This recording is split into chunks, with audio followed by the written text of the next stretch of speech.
Everyday Juggler, your source for juggling highlights, interviews, tutorials, and reviews. And now your host, Sean Livingston. What's up, everybody? Thanks for tuning in. Before we get started, I just want to remind you that you can win a set of 5 drop prop beanbags. All you got to do is go over to my review of the large underfilled drop prop beanbags and subscribe and leave a comment, and you'll be entered to win. You'll have until the end of this week to do that. All right, let's get to that interview. Hey, everybody, and thanks for tuning in to this edition of Everyday Juggler Profiles. Today we get to hang out with Burkard Polster. He is originally from Germany, but is now a professor at Monash University in Australia. He has been juggling for over 30 years. He's got some experience with performing, and he's known as the Mathologer on YouTube. You can check out his videos at his YouTube channel, which will be linked under the video or in the interview notes. Thanks so much for being on, Burkhard. And can you tell us something you're most excited about in your juggling life right now? Well, actually, most excited about getting my kids into juggling. So they are 11 and 12 now, and they're really getting into it. So, the little one is getting close to 5, and the older one is really liking her poise, and that's what I'm most excited about. All right. So, how are they doing so far? Pretty well. So it's pretty much all the 3-ball territory has been covered. We're doing a lot of passing. And getting them into all sorts of other things, juggling related poise, and I try to get them into unicycling, but it's not quite working. But we'll persist, and the clubs are slowly coming along. Yeah, it's good. How old did you say they were again? 11 and 12. 11 and 12, and they're juggling clubs, and trying anyway. Do you have them juggling the poi too, or just using poi? Poise, okay. Poise. All right, so, as I said, you've been juggling for over 30 years. Where'd you start? How'd you get started? Well, let's see. For me, it all started at university. So I was assigned a new office as a graduate student. And when I entered the room, a juggling club hit me. That's how it started. So the other guys in there were juggling clubs. And, one just went astray and hit me in the head. For real? That really happened? It really happened. How old were you at that point? Not absolutely sure, probably 20-something. Okay. And so would you say that club knocked some sense into you, that you needed to know how to juggle? No, it all went downhill from there. And so you started juggling in university, and what kind of kept you going? Oh, actually, the guys in the office, they were members of a juggling club, so I joined that, and went there every week for as long as I was there, and got into all sorts of things, juggling conventions and reading stuff online. Although at that point in time, there was not much happening online yet, so it was mostly books and just talking to other jugglers, meeting them all over the place. Yeah. You said you met them all over the place, so like at the conventions, and did you go to any other clubs? Well, at the time I was in Berkeley in the US, and so there was a lot of juggling happening all over the place. So I went to some of the American juggling conventions, and later on to some of the European ones. And they're just incredibly inspiring. Thousands of people in some of these places doing all sorts of amazing stuff. So that really keeps you going. And were there any jugglers that you looked up to as you were learning to juggle? I did. I was really impressed by Moschen, for example, with his contact juggling. So I spent a lot of time, trying to tame the crystal balls. He was just one of my idols for a long time. And when you started your university, so I imagine you were studying pretty hard. So how did you make time to practice? Well, actually, I already, let's see, it was kind of like 5th year or so doing maths at uni. Everybody thinks that, to get anywhere with this sort of stuff, you have to kind of do this day and night, but actually that's not a good idea to do this day and night without taking a break. And it also doesn't get you any further. So, if you take half the day off, you still get as much work done as if you just go on 24/7. So, I was all that time I was spending lots of time doing other things. And, juggling, when it entered the picture, was one more thing that I did for hours every day. And you said before we started, you were saying that you did a little bit of street performing. Was that in the U.S. or was that in Europe? That was in the U.S. Okay. And also around Berkeley? Yeah, around Berkeley. Yeah. I mean, nothing big, but just to, to try out, basically. And it wasn't too bad. So a lot of people watching this video, or maybe most of them, saw your most recent YouTube video on YouTube about it was all about the mathematical soul of juggling. And you've actually written a book about the mathematics of juggling. So this is something that you are pretty passionate about, or that you've looked into a lot. When did that transition happen from just being a casual juggler to really kind of looking at it, more of the math aspect of it?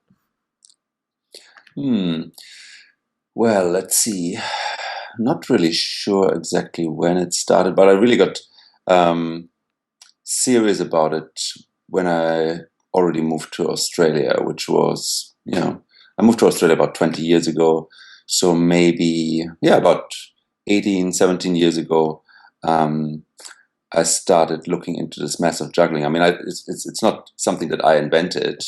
That kind of started in 1985, I think, in a couple of different places. I just kind of started reading up on it. There was various articles floating around at the time, so I got interested in it, tried to be a bit more systematic about it. And in the first place, I just did it for myself, but then I had so much material, I just kind of packaged it into a book. And, by the end of that, I really know what I was talking about. So was there ever a moment where you were like, where it kind of hit you that you love to juggle and there was a mathematical aspect to it, or did it just kind of happen more organically? Well, I'd been looking at all sorts of mathematical souls, right? So the video they just mentioned is called "The Mathematical Soul of Juggling," and kind of, if you get into maths, I mean that's one of the things you are naturally getting interested in. So kind of finding out what's really essential about things, where's the maths hiding, what makes it all work. That's what mathematicians do. So it's kind of natural to pretty much look at anything and everything in your life in this way. So it was kind of a natural thing to do at the time, to just look, well, I'm juggling, so what's mathematical here? And as you kind of pursued the mathematical soul of juggling, did it change the way that you juggled? A little bit. I mean, there's all the cool tricks that everybody kind of masters. Three-ball juggling was really one thing that I was very passionate about for a long time, and I really tried to get everything under control that you can imagine. But then with the maths, you kind of start looking systematically at things. And if you've watched the juggling maths video, you'll probably seen some patterns that you hadn't seen before. And it's just when you get systematic about the stuff, all of a sudden you see like all possibilities in a big, huge, long list, and you can kind of try all of them, Whereas otherwise, it's kind of haphazard. Well, you try this and you try that and you try the other thing. But when you've got the maths kind of helping there, then you can be systematic about it. And then there's this all the sideswap business, which throws up patterns that you would otherwise never think of. Right. So would you say that when you start thinking about it and more systematically, it's really, I imagine that would make it more efficient to learn tricks.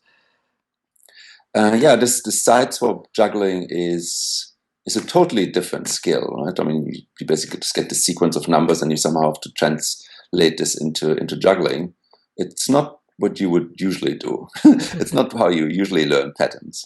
So it's a completely kind of different skill set that you have to develop there, and it's very rewarding, I think. So it's worth checking out, I think, for pretty much any juggler. So as you've been, with all the study that you've done about juggling, and the mass of it, what has it? I guess, are there any things that stick out that you that you discover, they're like, wow, that's really cool. It's so, like, what a coincidence that it works out that way. Well, I mean, the whole thing, if you watch the juggling video, I mean, there's a lot of things that are just so elegant,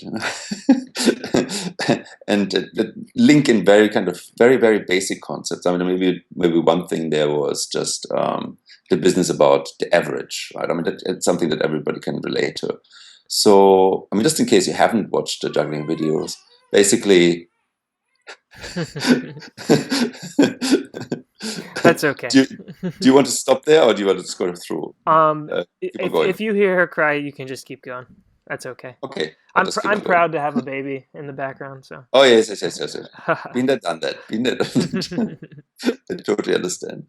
So basically, to kind of get the mathematical soul of juggling out of a juggling pattern, you just look at, you kind of juggle on the beats, you toss and catch on the beats. So on a certain beat, you just watch how long does a ball stay in the air. So maybe 4 beats. Then next beat, something goes up, also stays 4 beats in the air. Next beat, something goes up, stays 1 beat in the air. And then on the next beat, something goes up, that will stay 3 beats in the air, and then things repeat. So you've got something like 4, 4, 1, 3 happening there over and over and over and over.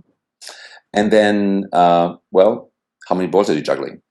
And, one really cute mathematical fact is that what you have to do is you just take all the numbers and average them. So 4 plus 4 plus 1 plus 3 is 12. And then you have to divide by, we've got 4 numbers here, and that gives 3. So we're juggling a 3-ball pattern. So that's something cute. Mm-hmm. There's heaps more, but it's a lot more involved to explain. And you really have to, either read one of those articles about it or maybe watch the video or something. Okay. What articles are you referring to there?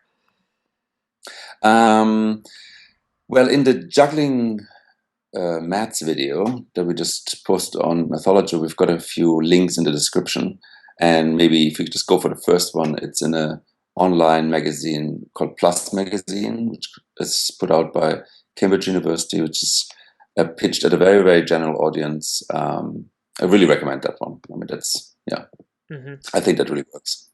So that basically, you kind of described the basics of mathematics and juggling, and explains like what you just explained, and maybe some more stuff like that.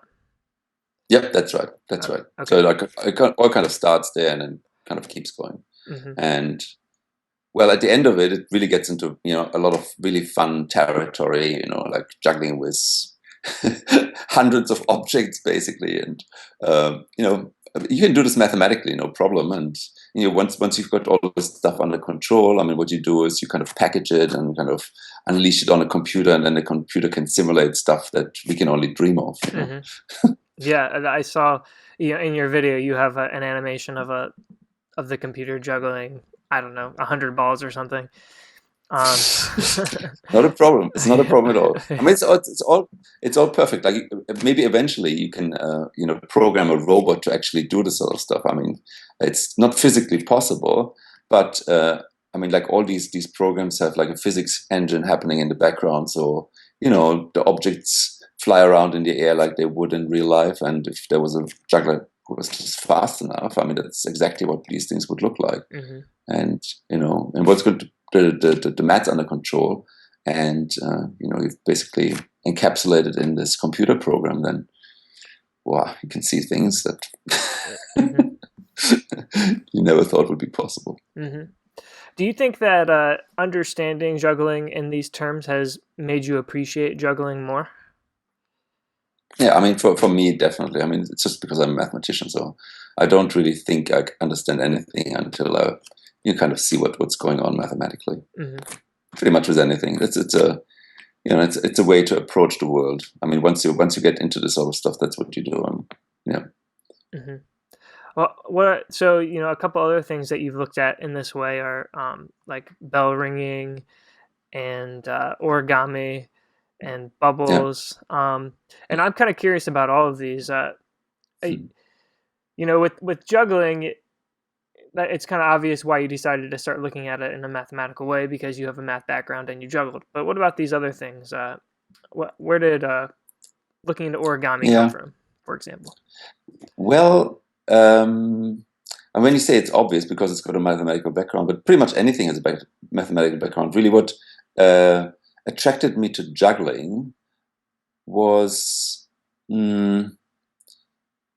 something that's very similar to what attracts me to some mathematical objects, like the way the patterns kind of fit together. So you've got these objects, and you've got a very tight fit that one thing goes into the other, and it's all self-contained. And with a lot of mathematics, it's exactly the same sort of stuff. So the appeal there is very similar. And I mean, if you go to juggling convention, you'll actually find that half of the people, or maybe 80% of the people, have a maths background, right? So it's either engineers or physicists or mathematicians or whatever. So they're all kind of attracted to juggling because of that, I think. So the kind of kick they get out of juggling is very similar to the kind of kick they get out of doing their maths or physics or whatever. Mm-hmm. And it's similar with these other sort of things. I kind of maybe go to juggling convention and say, well, I'm also interested in bubbles. And they say, well, bubbles are cool. Or origami. Oh, origami is cool. Right? And you actually see like a huge overlap there in terms of interests when you talk to people like this. There's really a lot of people like myself who, most people think of mathematicians as just sitting there 24/7, kind of doing maths. But especially these days, that's no longer the case at all. So, a lot of them are interested in all sorts of stuff, languages and magic and origami and bubbles and whatever. Mm-hmm. And same sort of thing with the bubbles. I mean, bubbles are just fantastic as far as mathematicians are concerned, right? There's all sorts of great stuff happening that we are obsessing about. Like anytime you see like some soap films forming, some bubbles forming, I mean, basically what's happening there is that nature is optimizing stuff, right? So just like a basic soap bubble, for example, I mean, you've got maybe a volume of air that's enclosed in some sort of surface. And then, what you're looking for is, constant volume, but minimal surface area. So how do you get there? Well, you just enclose the stuff into a soap bubble. Soap bubble tries to shrink down to minimum surface area. And it tells you that, a spherical container is the best you can do. Mm-hmm. Right? Yeah. So, I mean, soap bubbles are great. I mean, they're just nature in action doing the best possible. So that's something, kind of a theme in mathematics. You're trying to be the best possible. You're trying to do things in the best possible way, optimize things. Mm-hmm. And soap bubbles is just, one of the best examples of this sort of stuff happening in real life in nature. Mm-hmm. That's really interesting. Yeah. You say, half the jugglers will have a background in mathematics, and actually, just something occurred to me that just recently, I figured out a way how you can juggle soap bubbles. Oh yeah. Yeah. So they were selling these things at I don't know, but have you got Toys R Us in America? I forgot. We do. Probably yes. Yeah. You do. Yeah. Toys R Us is in America. Okay, anyway, so they had these special gloves there. So if you put on the gloves, I mean, they're really for kids, so you really have to kind of struggle to get them on. But once you've got them on, you can actually catch soap bubbles on these gloves that won't pop, and you can actually bounce them off the gloves. So I had a little bit of a 3-ball pattern happening the other day where I get 3 soap bubbles in the air for a little while. That's really impressive. I was thinking maybe if you do something when you first said it, I was thinking maybe like with a straw you could do that, but it would be a lot harder. Yeah. Well, you can do lots of really amazing things. I mean, you can do this. I have to do a video on this. You can do a soap bubble sculpture. Just have a look at, some videos on people kind of taking soap bubbles and then combining them into all sorts of really amazing structures. It's really, really nice. Or you kind of blow bubbles inside bubbles. You blow smoke into bubbles. You blow, you can blow cubicle bubbles. You can blow, dodecahedral bubbles. All sorts of stuff. It's really, you can do that. Fun. Yeah, you can do that. Yeah. I'm looking forward to that video. Yeah, I've got a black belt in this.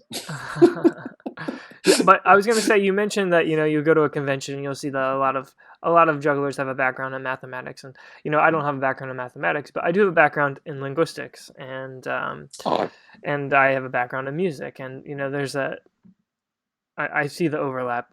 It's pretty obvious. yeah. So Should check out the video on my Klein bottle trumpet. okay, what I don't even know what a Klein bottle trumpet is. Well, we invented it. But you know what a didgeridoo is, right? So we've Yes. also got not a didgeridoo in there, and in the background you can see yourself playing piano and I think a musical saw and a couple of other things. Okay. You've also looked at origami, and what's fascinating about origami from a mathematical perspective? Well, I mean, if you actually look into this sort of stuff, you'll find that there's a huge community of mathematical origamists. And actually, when you kind of look at these really amazing things that are possible these days, like these like huge dragons with gazillions of limbs and all sorts of stuff like this. I mean, none of this would be possible without some sort of serious mathematical analysis that made you come up with some sort of folding pattern that you then follow and refine. I mean, there's really heaps and heaps of stuff. I mean, there's even more than mathematics of juggling. Like all sorts of aspects have been explored there. I mean, from a very practical point of view, really getting the dragons going. I mean, for a long time the consensus was, well, you can't make anything reasonable with more than 6 limbs. I mean, what do they do these days? Anything, right? Mm-hmm. There's stuff like within mathematics, there's something that people have been obsessing about for like 2,000 years, where you kind of try to be very minimalistic in terms of what tools you're allowed to use. So with the ancient Greeks, they were only allowed to use like ruler and compass for pretty much all of their mathematics. Mm-hmm. And then it was a matter of kind of figuring out, well, what can you do with those tools, right? These days, people, have other tool sets. So one tool set might be origami. So with origami, you can kind of draw lines by folding a crease. You can make right angles by doing something. You can do all sorts of construction. You can kind of explore, well, what's possible here and what's possible there. And like one of the surprising things, for example, is that you can do anything that you can do with ruler and compass, also with origami. And actually, origami is more powerful than ruler and compass in a certain sense. I mean, it may sound a little bit stupid because obviously you can't draw circles, but in a very very precise sense, origami is more powerful than ruler and compass. And all sorts of other stuff. Just Google origami mathematics, and again, there's no end to it. There's conventions on this. Hundreds of people kind of mucking around with it. And I mean, whole careers in mathematics are based on origami, basically. So there's one really, really, really famous guy, Eric Demain. He's a professor at MIT, and a lot of his research is just about origami and kind of taking it to mathematical extremes. Mm-hmm. Mm. Great. So you've been posting videos on YouTube since May, and basically, it seems like what you're trying to do there is show the world that really just everyday objects, like everyday things that we use or toys that we use, have really interesting mathematics behind them. Why did you decide to start making those videos? Well, I mean, I used to be like a really ivory tower mathematician. Like at the time when the juggling club hit me, that was it. I was basically talking to a couple of friends around the planet about some really abstruse mathematics. That was it. Later on, basically in Australia, when I got to Australia and I started going out to schools and giving public lectures about the maths of juggling.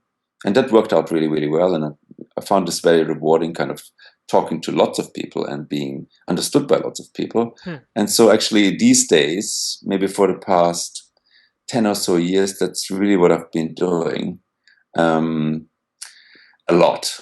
So kind of writing books, writing articles. We've had a kind of a newspaper column here in Melbourne for about 8 years, hundreds of articles. So, I've been doing this sort of stuff for a long time. Then actually those newspaper articles, we kind of stopped writing them at the end of last year. And that freed up quite a bit of time. So I was actually looking around, well, what else can we try here? Mm-hmm. And then, I met Giuseppe, who's a really good video guy. Okay. And we decided, well, we'll give this YouTube business a bit of a go. But it's just kind of a logical progression from what I've been doing for a long time anyway. Mm-hmm. So kind of the same thing you've been doing, just in a more modern medium. Yeah, I mean, I'm basically a dinosaur in terms of social media. But I'm getting there. Looks to me like you're tearing it up. So I watched the profile video of you from Monash University's YouTube channel. Okay. And there was kind of a video, I guess, of your office, just covered in all the things you might see in like a Discovery store in like a mall or something, like Rubik's cubes, and it looks like it's a fun place to be. Oh yeah. Yeah. This thing has been growing for decades. Yeah, I've got everything. So it started with juggling balls. So that's where it all started. Well, not really. I mean, I've always been to the Rubik's cubes and other like magic. I've been doing a lot, and so it's been growing for a long time. Mm-hmm. But all these things, you talk to jugglers, you show them my office, and they'd all be able to spend like hours there, and they would enjoy themselves, even not looking at any juggling balls. So if we're ever in town, can we stop by? Oh, anytime. All right. Do people give you like cool things they find? Yeah, every once in a while I get really cool presents. Mm-hmm. Yeah, sometimes people build things and send them to me. Just recently, actually, some person from America sent me something really nice. He's a woodworker. He's a really, really good woodworker, and he sent me something pretty amazing he made. What was it that he made? It was a cube with the corners kind of chopped off, but the way he made it was kind of very ingenious. And I mean, it's pretty hard to do. I mean, if you try, it's a kind of a hollow cube. It's a hollow cube, and it's just I mean, he's actually made a video out of it, and I was quite impressed by the way he did it. All right. Is he a YouTuber? Yeah, he's a YouTuber. What's his name? Yeah. So we can go check out his stuff. Steve French. Steve French. Okay, cool. We'll put a link in the video notes of that as well. So, he's a juggler too. Oh, is he? Yeah. So it turns out he's a juggler too, and he likes magic. And yeah, there you go. Perfect. Well, it sounds like he's another guest right there. So, well, as I was watching that video of your office, the first thing I thought is, I bet his classes are a lot of fun. It seems like you take a very kind of applied approach to teaching. What do you call kind of the way that you teach? Well, I mean, if you look what I do in my Mathologer videos, I mean, that's how I teach. I mean, I teach these really, really large classes at university, right? So like 200, 300, 400 people. And I think it's very important for me that I don't waste people's time. So with a big audience like this, if you mess up and people kind of lose the thread or something like this, I mean, it's just really bad, I think. Mm-hmm. So so when it's maths lectures, obviously, right? So the maths got to be right. But I think like when I prepare for lectures, I spend as much time kind of thinking about what jokes I'm going to do at what time, and what props I bring in and how they kind of fit in with stuff.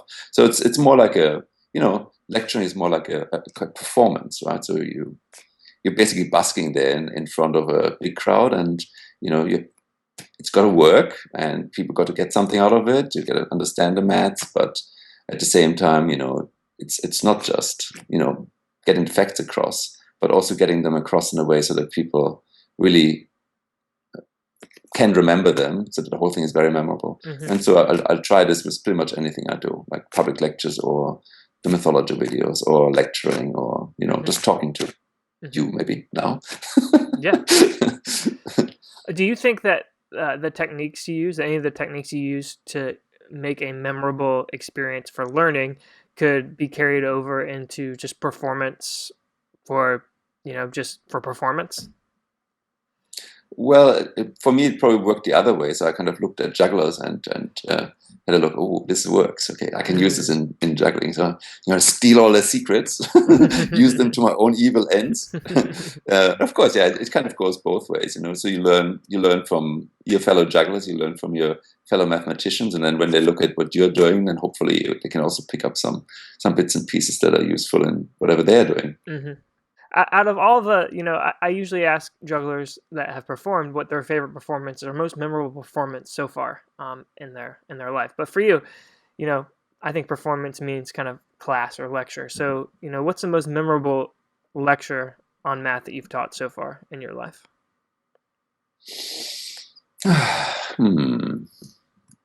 Well, they're kind of all pretty memorable. That's the point, right? I don't. Yeah, well, actually, the most memorable ones are probably the ones that don't work. You really don't forget those, So when you really messed up, and I mean, I've messed up, you remember those. It's the same sort of thing with juggling performances. I mean, if you're, so there's some days, I mean, some days you just mess up every single thing that works, like usually no problem. You mess up every single thing. You don't forget that. And I definitely, still remember quite a few where exactly that happened, right? So you just step up and you think you've got it all under control, you've practiced, you feel good, and all of a sudden everything kind of falls apart, right? So it's a kind of a 1 in 100 thing, but, well, maybe 1 in 1,000 these days because you're getting more practice at it, but it can always happen, right? It's somehow you can't exclude that something really stupid happens, that you've got somebody in the crowd who's heckling you, and you're just not prepared for it, right? And especially if it kind of goes well for like 100 times, that lulls you into some sort of sense of, well, nothing can happen now, and then it hits you again, right? So you think you've seen everything, and it hits you again, and you really remember that. It won't happen again for a long time, and then something else comes up that you've never seen before, that you've never expected would happen. Those are the most memorable things for me. What do you think we can learn from those, bad memories? From the bad memories? Well, I personally think, I hope that I'm getting better with dealing with situations that I don't expect, right? So we're kind of reacting to it. I mean, like at the very beginning when I started lecturing or just juggling, you kind of froze and didn't know what to do. I mean, these days, and when you watch really, really good jugglers, like just on the street, and you've got like 5 hecklers on the side and they're dealing with them, it's just amazing, right? It's I mean, there's the juggling, but then there's also that aspect to it. And I'm not sure what I'm more impressed by sometimes, just the crowd control. Right. Dealing with disasters, all of a sudden starts raining, they're performing on a slippery surface, the unicycle slides this way and the other way, and, nothing works, and they still pull it off in a really, really good way, So it actually gets exciting in this way. Yeah. So, I mean, performing, when you have a bad performance or something goes wrong, I think many of us go, next time I just need to practice more so I can do it better. But maybe another part of that is, if that goes wrong again, what am I going to do differently? Yeah. And I guess just be relaxed and, just being this whole ability to be able to improvise and kind of wiggle your way out of it, and have got you've got a line ready for when you drop, and you've got another line ready for when you drop. You prepare as much as you can, and then it's just about being spontaneous. So you got to learn that. You really got to learn to be spontaneous. All right. And also be relaxed, So if it goes wrong, well, what's the big deal? Right? If they're going to forgive you. I'm going to forgive myself now. I'm really good at forgiving myself now. Yeah, and I think a lot of times we forget. This is kind of pessimistic, but a lot, people aren't really gonna remember you. Like they'll remember you for a little while, but like if you mess up, like they're gonna forget about that. So. Yeah. Just be relaxed about it. Yeah. Just have fun, Just have fun, and everybody else will have fun too. All right. So, out of all your years of juggling, how have you seen juggling change your life for the better? Well, I mean, with that sort of job that I'm doing, I mean, there's always the danger that you kind of get sucked into, thinking about problems, not getting up, and juggling is really good at getting some exercise done. So whenever you kind of get stuck with something, you kind of just pick up the juggling balls and juggle 5 or whatever for as long as you can, then everything works better. So just in terms of getting some exercise in, it's been really good. But also in terms of developing some sort of flexibility in the way you approach things, I think it's helped a lot. It's just one more thing that kind of broadens your approach to things, that broadens your way of thinking about things. I mean, I've got quite a few hobbies that I'm obsessing about, and it kind of change from week to week. But all of them contribute something in this direction, and I often find that when I'm maybe thinking about maths, one of those things will kind of almost pop up in the back of my mind and give me a jolt this way or that way and steer me in the right direction. And it's just having all those things kind of in the back of your mind really helps to be flexible in many ways, rather than just kind of looking at a computer the whole day. Well, I mean, how flexible is your mind going to be if you do that, right? Whereas if you kind of look around and you see this happening and this interacting with that, it's just what gives you ideas at some point in time. At least that's how it works with me. Yeah, I'm just thinking about, for me, like how that would work, and I'm getting kind of abstract, so this is weird, but like I'm thinking like, all right, in my head, it's like with each hobby I pick up or each new experience I have, it almost develops this like framework, of how different things interact, and enables me to kind of see the world from different perspectives. And exactly, yeah, that's exactly right. And how have you seen juggling affect other people's lives for the better? Oh, well, I mean, I've got friends who only juggle. And I have to say, I mean, all of them are really nice people, are really good people. And, well, there must be some connection, right? Jugglers, good people. All right. What? I don't know what you're going to do when you meet an evil juggler. Well, I'm trying to pass myself off as the evil juggler. Okay.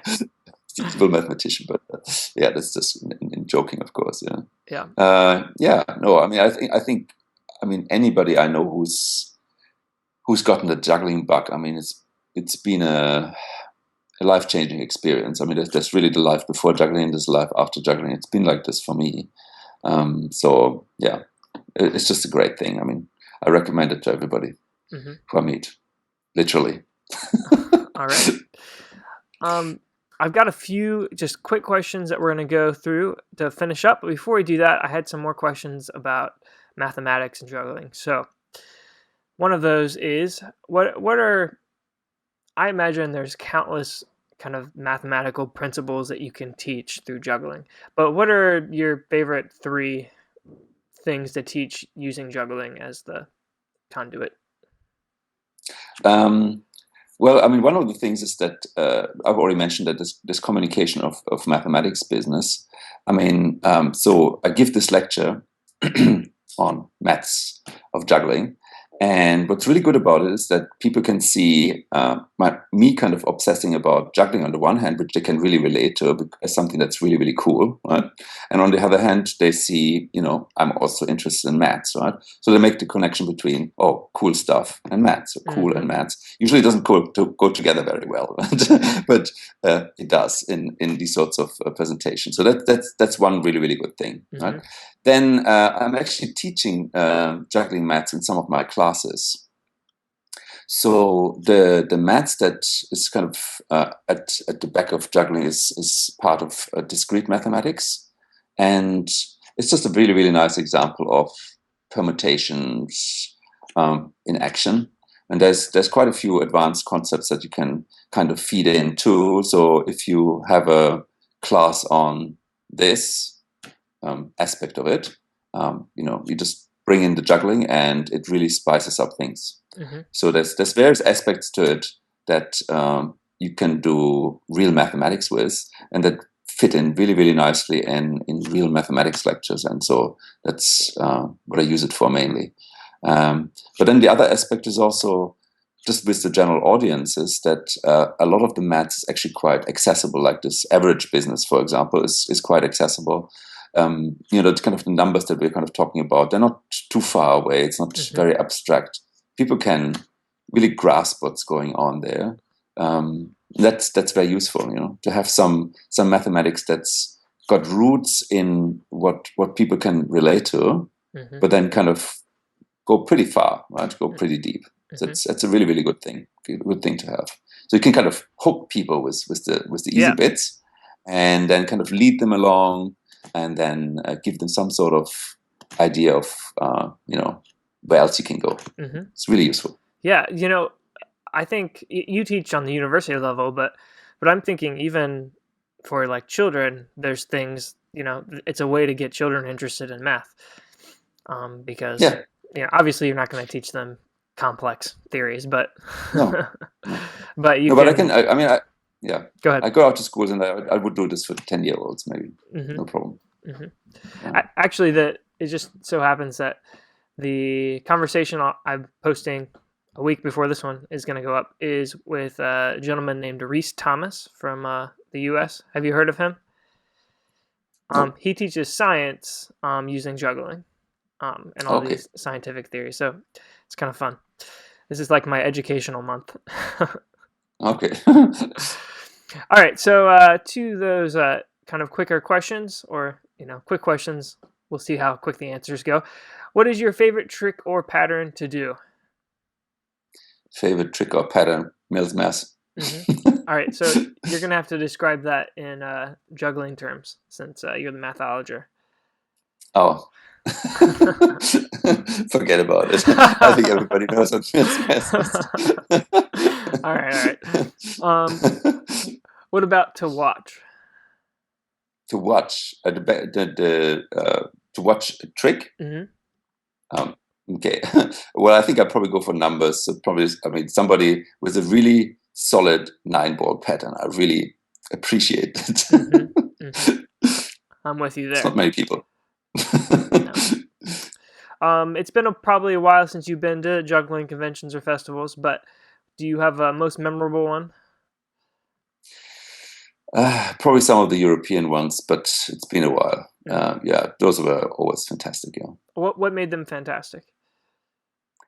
Well, just the huge crowd, and it's just because at the time when I was juggling, I was kind of back in Germany, and that's the one I went to at the time. So it wasn't the American ones. And if you go for big, you either go to this one or you go to some of the American ones. And those are really, they're really huge. And like every time I went there, like every single moment you kind of look around, you see something new, somebody trying something crazy. And so you really go away from something like this really reinvigorated, and you want to try new things, and it keeps you going for a long time.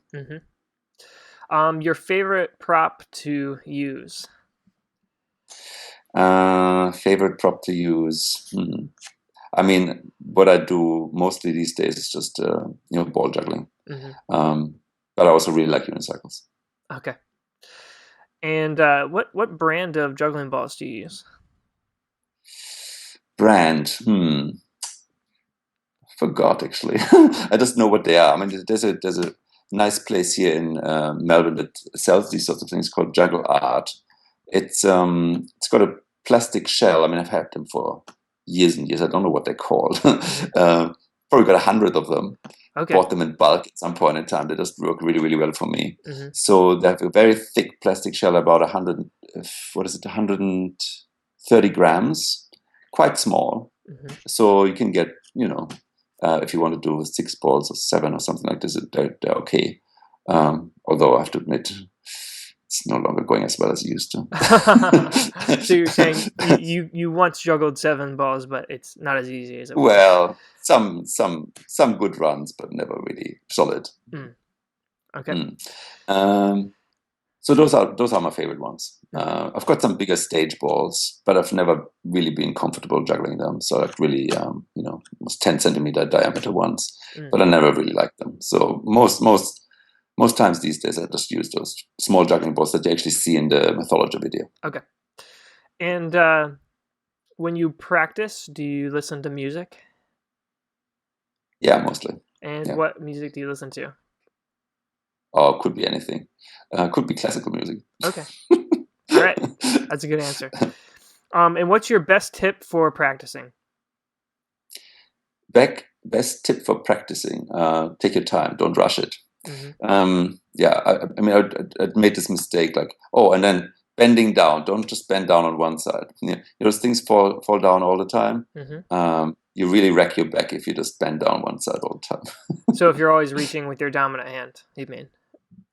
If you're always reaching with the dominant hand. So I just see this happening like all the time in juggling clubs. So people juggle, falls down, they rush after the ball, kind of pick it up with the dominant hand, and it kind of goes like hundreds and hundreds of times. You really wreck your back this way. Bad idea. That's good to know. I wish I'd heard that tip 15 years ago.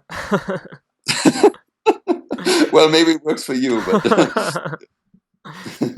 all right. So if people wanted to find you, where would they look?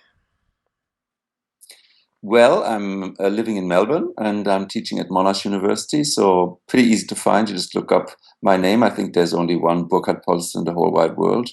Maybe somewhere in Mars there's another one, but last time I looked, I'm the only one on Earth. So it's pretty easy to just Google my name and find me on YouTube or at Monash or, yeah. Okay. When you find my name, that's me. So YouTube, Monash, anywhere they can find you on Google. And then you also, I assume you have a page on Amazon for your books. I mean, if you look for books, then they're all on Amazon or some other places. Yeah. Okay, and we'll post a link to the article you were talking about for just basic mathematics juggling, and we'll also post a link to your book, Mathematics Juggling, that you wrote quite a while ago. But I read it, and it's complex. So if you're into math and you have a little bit more of an advanced background, I would say you should check it out. If not, you might want to just stick with the article that. Start with the article regardless. I think, I wrote the book before I got into trying to be understandable. Mm-hmm. That's okay. All right. Well, thanks a lot again for being with us, and you have the final word today. So, what's some good advice for the juggling community at large? Well, I don't know. Just have fun, I think. Mm-hmm. All right. Have some fun. I like that. All right. Hope everybody enjoyed that conversation with Burkard Polster. Again, if you need to find them, you can find links in the video description or the episode notes. And until next time, keep on juggling. Thanks for watching. If you like what you saw, be sure to support the channel. Leave a comment, like, share, and subscribe.